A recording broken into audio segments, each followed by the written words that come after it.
छत्रपती संभाजीराजासारखा.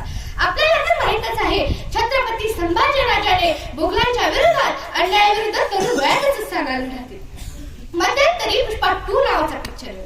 त्यात त्याने म्हटले होते की पुष्पराज झुकेगा साला.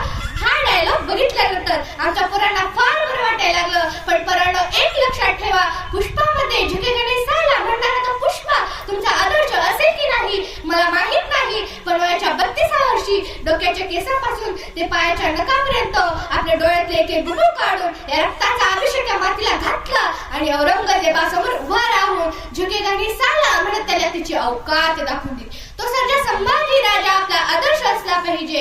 याच आदर्शत्वाची मी एक कविता सादर करू इच्छिते. मन, मेंदू आणि मनावर विश्वास हवा.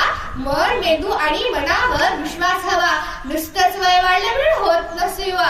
दुःख पाहून शोषितांचे तो हळहळला पाहिजे. जीवनाचा खरा अर्थ त्याला कळला पाहिजे.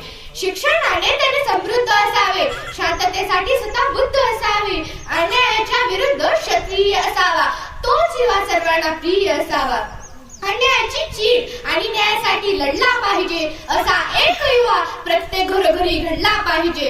हा तरुणांचा देश, याचा अभिमान बाळगूया आणि स्वामी विवेकानंद यांच्या स्वप्नातील भारत आपण घडूया. मला त्या आजकालच्या युवकांना सांगावेसे वाटते की तकनीक जानने वाला युवा अब्दुल कलाम बने.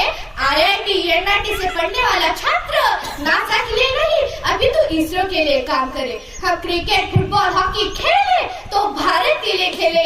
हमारे गांव का युवा आगे आए और देश हित में नीरज चोपड़ा की तरह भाला फेंके. जो युवा दौड़ सकता है वो दौड़े, जो चल सकता है वो चले और जो रेंग सकता है वो रेंगे, परंतु वो अपने कर्तव्य का निर्वाहन अवश्य करे. याचबरोबर मी त्या युवकांना आवाहन करू इच्छिते की उठो जवान देश की वसुंधरा पुकारती. कि उठो जवान देश की वसुंधरा पुकारती. ये देश है पुकारता पुकारती माँ भारती. एवढे बोलून मी ते सांगते. जय हिंद, जय भारत.